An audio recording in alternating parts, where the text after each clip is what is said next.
చంద్రబాబు నాయుడు గారి విధానం గాని ఆలోచన గాని మార్చమని భగవంతుని ప్రార్థించమని మాకు పిలుపు వచ్చింది. ఆ దగ్గరలో ఉన్న వెంకటేశ్వర స్వామి గుడికి వెళ్ళాను, పర్మిషన్ తీసుకుని వెళ్ళాను, పూజలు చేశాం.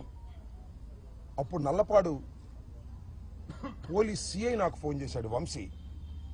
ఎస్పీ గారు అడగమన్నారండి, మీరు ఆ ఫ్లెక్సీని చింపడానికి వెళ్తున్నారా లేక పూజకి వెళ్తున్నారా అని. ఎందుకు చింపుతామయ్యా, పూజకి వెళ్తున్నాము అంతే తప్ప చింపే ప్రశ్న ఉద్భవించదు అని చెప్పా. పూజ చేసి వస్తుంటే ఏం జరిగిందో మీరు అందరూ చూశారు. కర్రలు, రాడ్లు తీసుకుని నా కారు మీదకి వచ్చారు. నా కారును కొట్టే ప్రయత్నం చేశారు, తిట్టారు, బూతులు, భయంకరమైన బూతులు. మీరు చూశారు ఒక మహిళ ఎలా తిట్టిందో, ఆమె సంగతి కూడా తర్వాత చెప్తా. నేను అందరూ ఫిల్దీ లాంగ్వేజ్ ఇష్టం వచ్చినట్టుగా ఎమ్మ ఎక్క తిడుతుంటే ఎస్ ఆవేశం వచ్చింది. స్పర్ ఆఫ్ ది మూమెంట్ బయటకు వచ్చి నేను కూడా బూతులు మాట్లాడాను. It is a purely reaction. నా ఉద్దేశం అది కాదు, ఇట్ ఇస్ ఎ రియాక్షన్. ఎదుటివాడు చేయొత్తుంటే పట్టుకోవటం, ఎదుటివాడు తిడుతుంటే తిరిగి తిట్టడం, ఇది మాత్రమే జరిగింది.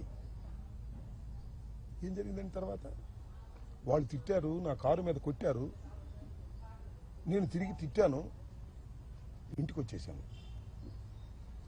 ఆలోచించాను 1-2 సార్లు, ఎందుకురా తొందరపడ్డాను. నా అంతరాత్మ ఒప్పుకోలేదు, నా అంతరాత్మ బాధపడింది.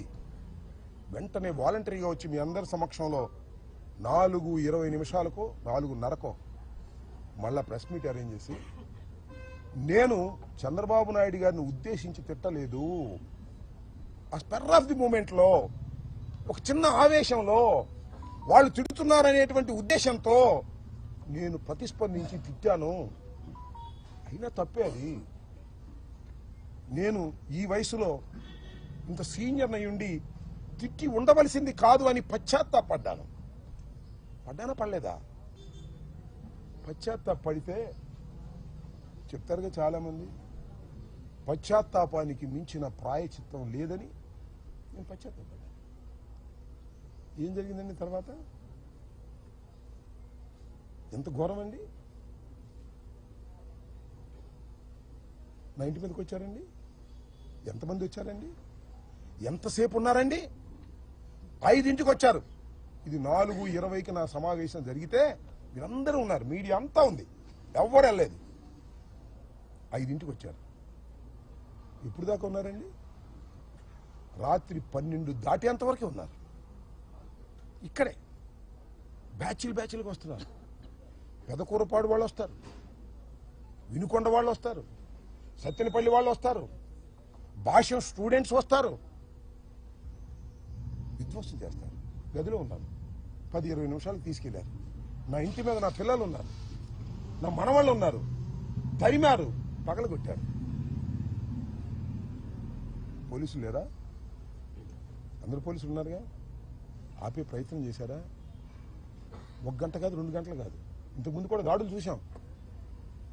వస్తారు, స్పరావతి కొట్టప్పుడు కొడతారు, పారిపోతారు. అలా కాదు ఇది, అలా కానే కాదు ఇది. 7 గంటల సేపు కరాళ నృత్యం చేశారు ఇక్కడ. ఎవరి మద్దతుతో చేశారు? ఇక్కడ పోలీసుల మద్దతుతో చేశారు. రక్షించవలసిన వాళ్ళు పోలీసులు, హింసాత్మక సంఘటనలు చేస్తున్న వాళ్ళు తెలుగుదేశం గూండాలు.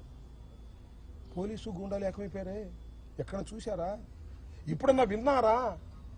పోలీసులు గూండాలు ఏకమైపోయి అతి దారుణంగా పగలగొట్టే